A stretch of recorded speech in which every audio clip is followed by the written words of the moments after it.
નમસ્કાર વાલા વિદ્યાર્થી મિત્રો, ફરી એક વખત world in box YouTube channel પર આપ સૌનું હાર્દિક સ્વાગત છે. દોસ્તો, લાસ્ટ સેશનમાં જ્યારે આપણે મુલાકાત થઈ હતી ત્યારે આપણે ઓપરેશન સ્માઇલિંગ મુદ્દાઓ પર ચર્ચા કરી હતી. પ્રસ્તુત સેશનમાં આપણે ઓપરેશન શક્તિ એટલે કે પોખરણ 2 ઉપર અને ત્યારબાદ આપણે ભારતની પરમાણુ નીતિ ઉપર ચર્ચા કરીશું. આ મુદ્દાઓ તમને પ્રિલિમ મેઇન્સ બંને પ્રકારની પરીક્ષાઓમાં કામ લાગશે. તો દોસ્તો, 1974માં જે કંઈ ઘટના થઈ હતી ત્યારથી ભારતની ઓળખ એક પરમાણુ સશસ્ત્ર દેશ તરીકે તો થઈ, પણ એના 24 વર્ષ બાદ એટલે કે 1998ના વર્ષમાં પ્રાઇમ મિનિસ્ટર અટલ બિહારી વાજપેયી ભારતની સ્થિતિને વધુ મજબૂત બનાવવા માટે થઈ અને કુલ 5 પરમાણુ બોમ્બ છે એનું પરીક્ષણ કર્યું. આ ઘટના એ જ સ્થળે થઈ જે જગ્યાએ અગાઉની ઘટના થઈ હતી, એટલે કે પોખરણ રેન્જમાં જ આપણે પરમાણુ પરીક્ષણ કર્યું. અહીંયા 11 મે 1998ના રોજ 3 બોમ્બ ફોડવામાં આવ્યા અને ત્યારબાદ 13 મે 1998ના રોજ બીજા 2 બોમ્બ ફોડવામાં આવ્યા. તો આવી કાળઝાળ ગરમીની અંદર રાજસ્થાનના પોખરણમાં આપણે ઇતિહાસ રચી દીધો. ઓકે, 11 મેની જે ઘટના છે દોસ્તો, એમાં જે 3 બોમ્બ ફોડવામાં આવ્યા એમાંનો પહેલો બોમ્બ જે છે એ થર્મોન્યુક્લિયર બોમ્બ એટલે કે હાઇડ્રોજન બોમ્બ એટલે કે પરમાણુ સંલયન ટેકનોલોજી, જેને અંગ્રેજીમાં ન્યુક્લિયર ફ્યુઝન ટેકનોલોજી કહીએ છીએ, એ સિદ્ધાંત ઉપર આધારિત હતો. અને અન્ય જે બીજા 2 બોમ્બ છે એ પરમાણુ વિખંડન એટલે કે ન્યુક્લિયર ફ્યુઝન ટેકનોલોજી ઉપર આધારિત હતો. જ્યારે 13 મેના દિવસે જે 2 બોમ્બ ફોડવામાં આવ્યા એ બંને પરમાણુ વિખંડન એટલે કે ફ્યુઝન ટેકનોલોજી ઉપર આધારિત હતો. આમ એક પરમાણુ સંલયન અને 4 જે છે એ પરમાણુ વિખંડન ટેકનોલોજી ઉપર આધારિત બોમ્બ હતા. આ જે આખું પરીક્ષણ થયું એની સાથે સંકળાયેલા કેટલાક ફેક્ટ, કેટલાક વ્યક્તિઓ છે એને પણ આપણે ખાસ ધ્યાનમાં લેવા જોઈએ. ઓકે, તો આ આખી બાબતને આપણે સમજવાની કોશિશ કરીએ. હવે જુઓ, આ આખા ઓપરેશન છે એને અલગ અલગ નામથી ઓળખવામાં આવે છે. જેમ કે જો વિદેશ મંત્રાલય છે એ આખી ઘટનાને પોખરણ 2 તરીકે કન્સિડર કરે છે, જ્યારે સાયન્ટિસ્ટ કમ્યુનિટી છે, વૈજ્ઞાનિક વર્ગ અને રાજકીય વર્ગ એને ઓપરેશન શક્તિના નામથી ઓળખે છે. ઓકે, તો હવે અહીંયા 2 વ્યક્તિઓની આપણને ખાસ નોંધ લેવાની છે આ આખી ઘટનાને અંજામ આપવામાં. એમાંના એક હતા ડૉક્ટર અબ્દુલ કલામ.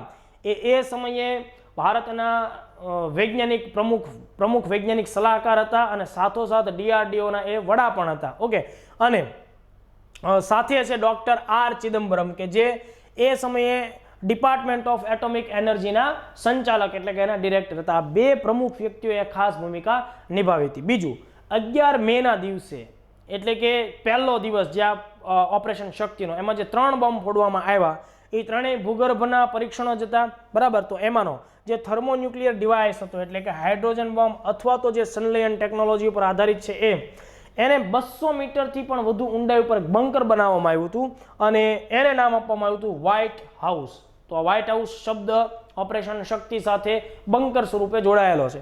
એવી જ રીતે જે બીજા 2 ફ્યુઝન બોમ્બ છે એને ક્રમશઃ અલગ અલગ નામથી તૈયાર કરાયેલા બંકરમાં રાખવામાં આવ્યા હતા, જેમાંનો એક હતો તાજમહેલ અને બીજું હતું કુંભકર્ણ. આ બંકરના નામ છે. ઓકે, તો આટલી બાબત આપણે ધ્યાનમાં લઈએ. બીજું, 11 મે 1998ના દિવસે ભારતની આ જે સફળતા મળી એને અનુસંધાને આપણે લોકો દર વર્ષે 11 મેને રાષ્ટ્રીય ટેકનોલોજી દિવસ તરીકે ઉજવીએ છીએ. અને આ સવાલ PIની પ્રિલિમમાં પણ પૂછવામાં આવ્યો કે ભાઈ રાષ્ટ્રીય ટેકનોલોજી દિવસ 11 મેના દિવસે ઉજવાય એનું મહત્વ કઈ ઘટના સાથે સંકળાયેલું છે? તો ઓપરેશન શક્તિ અથવા પોખરણ 2 અથવા તો ભારતનું બીજું અથવા એટલે દ્વિતીય પરમાણુ પરીક્ષણ. હવે બીજું એક IMP કરંટ ફેક્ટ તમારે નોંધી લેવાનું.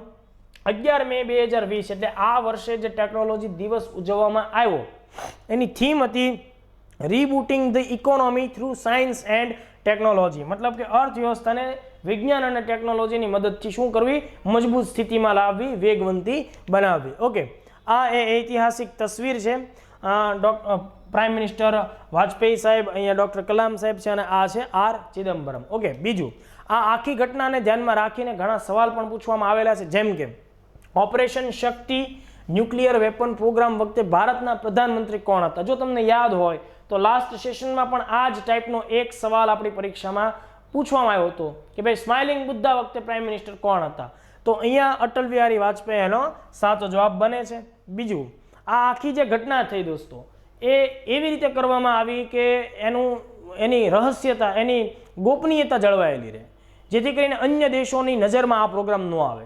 74ની કમ્પેરિઝનમાં 1998 જે છે એ 24 વર્ષ દરમિયાન ઘણા બધા ટેકનોલોજીકલ ડેવલપમેન્ટ થઈ ચૂક્યા હતા, ખાસ કરીને સ્પેસ ટેકનોલોજીના ફિલ્ડમાં. એટલે ઘણા બધા જાસૂસી ઉપગ્રહો પણ કાર્યરત હતા. તો એને ધ્યાનમાં રાખીને આપણો આ કાર્યક્રમ ઝડપાઈ ન જવો જોઈએ, એટલે મોટાભાગનું કામ રાત દરમિયાન થતું હતું, બરાબર. અને એ પણ બધા સાધનો જ્યાં લેવામાં આવ્યા હોય ત્યાં જ ફરીથી મૂકી દેવામાં આવતા હતા. અને જે વૈજ્ઞાનિક કમ્યુનિટી હતી જે એ બધાએ પણ મિલિટરી પોશાક પહેરીને જ કામ કરતા હતા. તમે પરમાણુ મૂવીમાં આ બધી ઘટના જોઈ જ હશે, એ હકીકત ઉપરથી જ તે બનેલું પિક્ચર છે. હવે જુઓ, એમાં આર ચિદમ્બરમ જે છે એમને મેજર જનરલ નટરાજ તરીકે ઓળખવામાં આવતા હતા આ આખી જે ઘટના થઈ એ દરમિયાન. કારણ કે કદાચ કમ્યુનિકેશનમાં કોઈ જગ્યાએ આર ચિદમ્બરમ નામનો ઉલ્લેખ થાય, બરાબર, અને જો એ કોઈ જગ્યાએ હેક થયેલું આખું સિસ્ટમ હોય તો આપણો આ પ્રોજેક્ટ છે એ ફેલ જાય.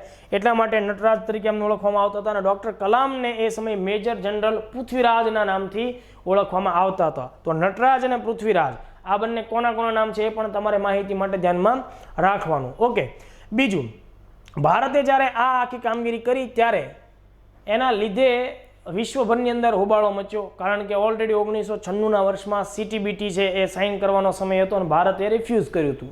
તો વિશ્વ એક તરફ પરમાણુ નિશસ્ત્રીકરણની હોડ તરફ આગળ જવાની દિશામાં ચર્ચાઓ કરે છે, ભારત પણ એ ચર્ચાઓમાં ભાગ લે છે અને પાછું ભારત અહીંયા પરમાણુ પરીક્ષણ પણ કરે છે. એટલે આ એક વિરોધાભાસી સ્થિતિ થઈ. એટલે દુનિયાના દેશોએ નક્કી કર્યું કે ભાઈ આ વખતે આપણે ભારતને કંઈક સબક શીખવવો પડે. એટલા માટે કેટલાક દેશોએ ભારત ઉપર પ્રતિબંધો લગાડવાની શરૂઆત કરી. આ આખી ઘટના દરમિયાન અમેરિકાના પ્રેસિડેન્ટ હતા બિલ ક્લિન્ટન, એણે જાહેરાત કરી કે ભારતને જે કંઈ અમે આર્થિક સામાજિક સહાય કરી એ બંધ કરશું. જાપાને આ પ્રકારની વાત કરી. ઓસ્ટ્રેલિયા અને ન્યૂઝીલેન્ડે તો એમ પણ વાત કરી કે આ દેશમાં અમારા રાજદૂતો જે છે એને અમે પાછા બોલીને રાજકીય સંબંધ તોડી નાખી. પણ એક વાત યાદ રાખો, ભલે આ લોકો ગમે એટલા ધમપછાડા કરે, ભારત આ બધા દેશો માટે એક વિશાળ માર્કેટ છે. જો એ લોકો આપણી પર પ્રતિબંધ લગાડે તો સ્વાભાવિક છે એની જ કંપનીઓને નુકસાન આવે. એટલે સમયાંતરે ઓછા જ વર્ષોમાં ફરીથી આ બધા પ્રતિબંધો છે એ ઉઠાવી લેવામાં આવેલા. પણ આ ઘટના ખૂબ જરૂરી હતી. ઓકે, બીજું, જ્યારે આપણે ઓપરેશન શક્તિ સફળતાપૂર્વક પાર પાડ્યું તો પછી એ જ વર્ષે 1998-99ના વિદેશ નીતિના વાર્ષિક અહેવાલની અંદર એક નાના એવા હિસ્સા તરીકે પરમાણુ નીતિના કેટલાક સિદ્ધાંતો છે એને હાઇલાઇટ કરવામાં આવ્યા.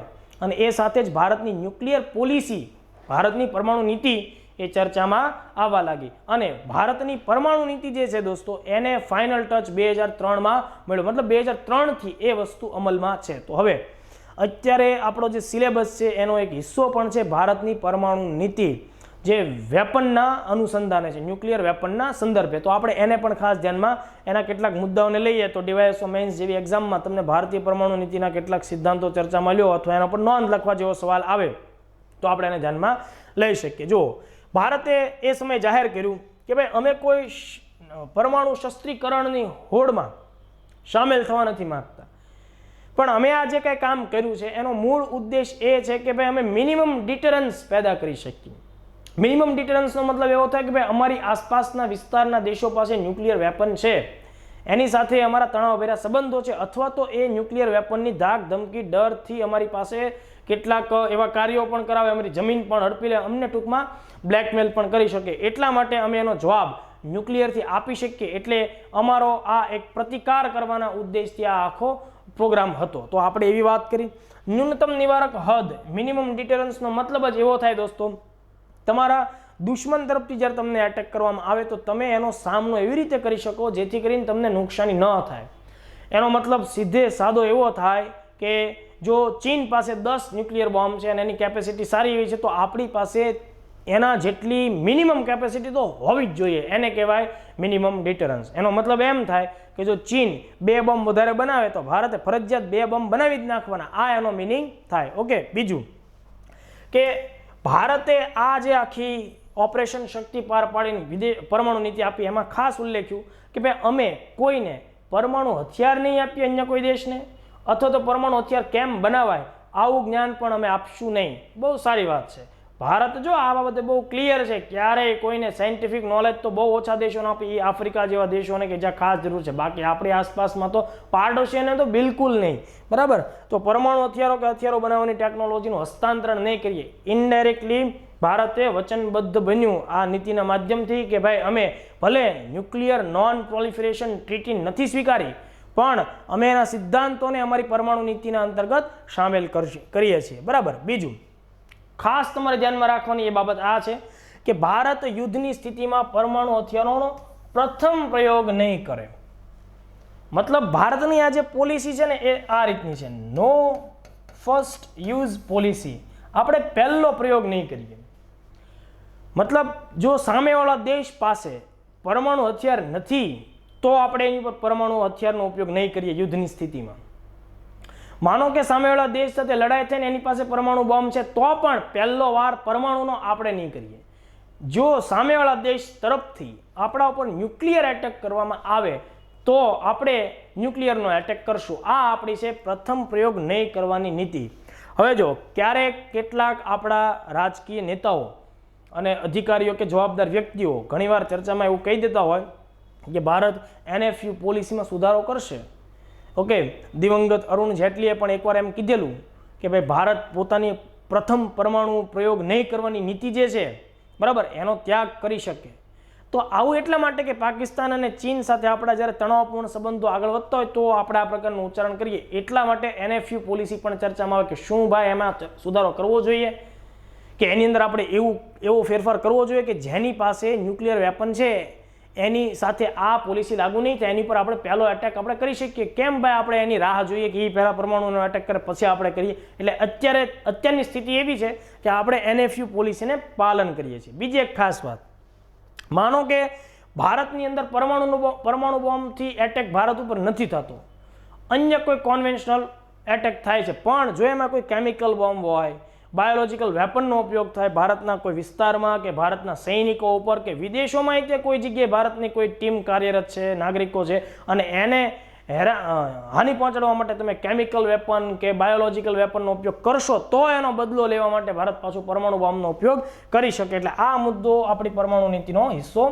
છે. ઓકે, ચલો પછી પરમાણુ બોમ્બનો પ્રયોગ કરવો કે નહીં, જ્યારે એ સ્થિતિ આવે તો એનો નિર્ણય કોણ લેશે? તો યાદ રાખો, એનો નિર્ણય લેવા માટેની એક ઓથોરિટી છે, the nuclear command authority, NCA. Nuclear command authority એ સંસ્થા અથવા એક ગ્રુપ છે કે જે ભારત દ્વારા પરમાણુ બોમ્બનો ઉપયોગ થાય કે ન થાય એ અંગેનો નિર્ણય કરશે. હવે તમે ખાસ ધ્યાન રાખજો, અહીંયાથી પ્રિલિમના ક્વેશ્ચન્સ ઓલરેડી નીકળી ચૂકેલા છે, ભવિષ્યમાં પણ આવે અને મેન્સના જવાબ લખતી વખતે પણ આનો ખાસ ઉલ્લેખ તમારે કરવાનો. ન્યુક્લિયર કમાન્ડ ઓથોરિટી અંતર્ગત બે પ્રકારની કાઉન્સિલનો સમાવેશ થાય. એક છે પોલિટિકલ કાઉન્સિલ અને બીજી છે એક્ઝિક્યુટિવ કાઉન્સિલ. જુઓ, પોલિટિકલ કાઉન્સિલની અંદર જે વડા હશે એ કોણ હશે? ખુદ પ્રાઇમ મિનિસ્ટર અને એની સાથે એના અંગત કેબિનેટના વિશ્વાસપાત્ર વ્યક્તિઓ. આ રાજકીય સંગઠન થયું એમ સમજો તમે. નિર્ણય તો અંતિમ પ્રાઇમ મિનિસ્ટર પોતે જ તે લેવાનો છે. ઓકે, તો એ પોલિટિકલ કાઉન્સિલ, પણ આ એક્ઝિક્યુટિવ કાઉન્સિલ જે છે એ એને મદદરૂપ થશે, બરાબર. આ બંનેનું મિશ્રણ થાય ત્યારે જ તે બંને ભેગી થાય ત્યારે જ આ ન્યુક્લિયર કમાન્ડ ઓથોરિટી બનશે. એક્ઝિક્યુટિવ કાઉન્સિલના હેડ કોણ હશે? તો કે ભાઈ એના હેડ હશે નેશનલ સિક્યોરિટી એડવાઇઝર, રાષ્ટ્રીય સુરક્ષા સલાહકાર, બરાબર. એ એના હેડ હશે અને એ ઇનપુટ્સ આપશે, મતલબ જરૂરી વિચાર મંથન માટે જે જરૂરી ડેટા અથવા જરૂરી માર્ગદર્શન હશે એ કોને પૂરું પાડશે? પોલિટિકલ કાઉન્સિલને. અને એ ઉપરાંત પોલિટિકલ કાઉન્સિલ દ્વારા અમુક જે ટાસ્ક સોંપવામાં આવ્યા હોય એ પણ કોણ પૂરા કરશે? Executive council.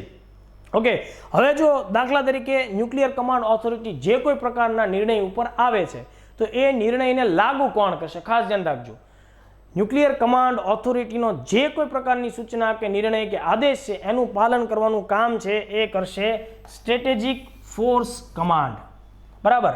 Strategic force command એક સ્પેશિયલ કમાન્ડ છે, બરાબર, જેના હેડ એટલે કે કમાન્ડર ઇન ચીફ કોણ હશે? તો કે એવા વ્યક્તિ કે જે એર માર્શલની રેન્ક ધરાવતા હોય એ પ્રકારના વ્યક્તિ એનું નેતૃત્વ કરશે. તો આ બધા કેટલાક બેઝિક ફેક્ટ્સ થયા. ઓકે, હવે આના ઉપરથી પ્રિલિમમાં કેટલાક પ્રશ્નો પૂછાય એને જોઈએ, અને સાથોસાથ નેશનલ સિક્યુરિટી કાઉન્સિલ જેનું નિર્માણ થયું છે અટલ બિહારી વાજપેયીના સમયમાં, એમાં કોનો સમાવેશ થાય એ મુદ્દાને પણ આપણે ધ્યાનમાં લઈએ. તો જુઓ, પહેલાં આપણે જોઈએ નેશનલ સિક્યુરિટી કાઉન્સિલ. તો દેશની સુરક્ષા બાબતોની પરિષદ, રાષ્ટ્રીય સુરક્ષા પરિષદ. ઓકે, 1998માં તે અટલ બિહારી વાજપેયીના સમયમાં ત્યાં કાઉન્સિલની રચના થઈ અને એના હેડ તરીકે નેશનલ સિક્યુરિટી એડવાઇઝર, રાષ્ટ્રીય સુરક્ષા સલાહકારનું પદ પણ રચવામાં આવ્યું. અને પહેલી જ વખત બ્રજેશ મિશ્રાને આ પદ સોંપવામાં આવ્યું હતું. અટલ બિહારી વાજપેયીના ખાસ સચિવ હતા, તો એને આ પદ સોંપવામાં આવ્યું હતું. તો એ શું કરશે?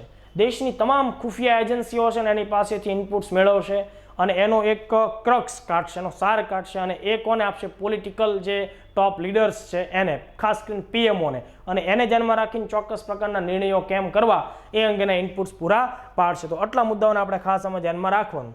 હવે જો પ્રિલિમમાં અહીંયાથી જે કેટલાક પ્રશ્નો નીકળેલા છે આપણે એને ધ્યાને લઈએ તો ભારતમાં પરમાણુ શસ્ત્રો છોડવાની સત્તા કોની પાસે છે? આ પ્રકારનો ક્લાસ 1-2 પ્રિલિમમાં સવાલ પૂછવામાં આવેલો.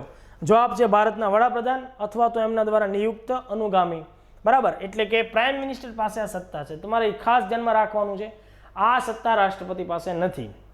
જનતાએ ચૂંટેલી સરકારનો જે વડો હોય, બરાબર, ભારતના વડાપ્રધાન, એ વ્યક્તિની પાસે આ સત્તા રહેલી છે. બીજું, ભારતની ન્યુક્લિયર કમાન્ડ ઓથોરિટી NCAની માર્ગદર્શિકાઓને ક્રિયાન્વયન કરવા માટે, એટલે લાગુ કરવા માટેની જવાબદારી કોની છે? આ જ્યારે સવાલ પૂછવામાં આવ્યો ક્લાસ 1-2માં, તો એનો જવાબ છે સ્ટ્રેટેજિક ફોર્સ કમાન્ડ, જેનો મેં તમને હમણાં ઉલ્લેખ કર્યો હતો. ઓકે, બીજું, ભારતે કઈ નીતિ અપનાવી છે? આ પ્રકારનો પણ પ્રિલિમમાં પ્રશ્ન પૂછાણો. તો 4 ઓપ્શનની અંદરનો આપણો જવાબ છે પરમાણુ હથિયારનો પ્રથમ ઉપયોગ ન કરવો. બરાબર, કે NFU પોલિસી જેને આપણે કહીએ છીએ એ આ પ્રકારની. તો એ પ્રિલિમમાં પણ આવી રીતે આપણને પૂછવામાં આવી.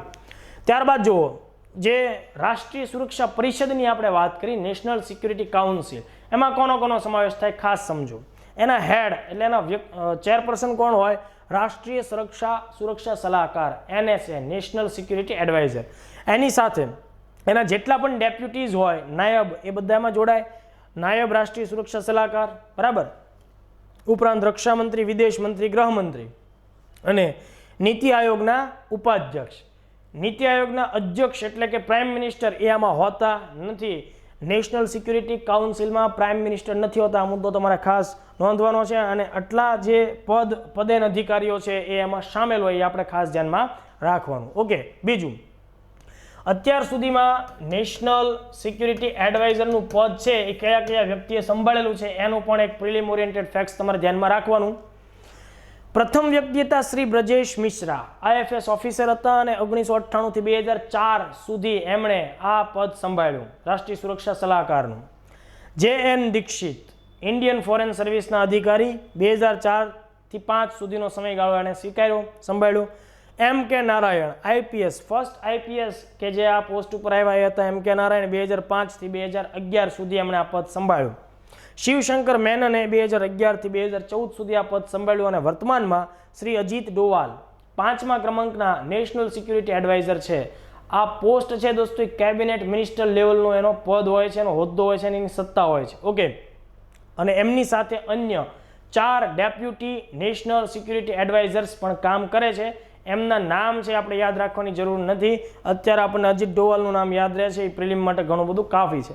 અજીત ડોવાલ એવા વ્યક્તિ છે દોસ્તો કે જે 1968માં IPS જોઈન કરે છે, મતલબ પરીક્ષા પાસ કરીને.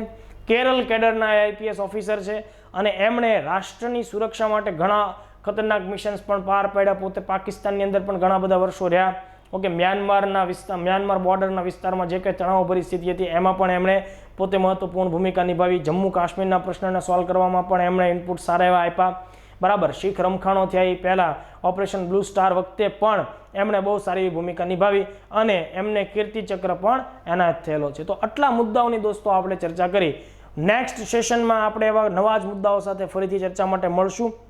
ઉપરાંત જે કોઈ વિદ્યાર્થીઓએ DYSOની પ્રિલિમ પાસ કરી હોય તો એમણે વર્લ્ડ ઇન બોક્સ એકેડમી ગાંધીનગરનો સંપર્ક સાધવો, જેથી કરીને એમને મેઇન્સ માટેના એક અલગ ગ્રુપમાં સામેલ કરવામાં આવશે અને એમને આ પ્રકારના આન્સર્સના ડિસ્ક્રિપ્ટિવ આન્સર કેવા હોય એની PDF પણ આપવામાં આવશે. ફરીથી આપણે મળશું. જય હિન્દ, જય ભારત.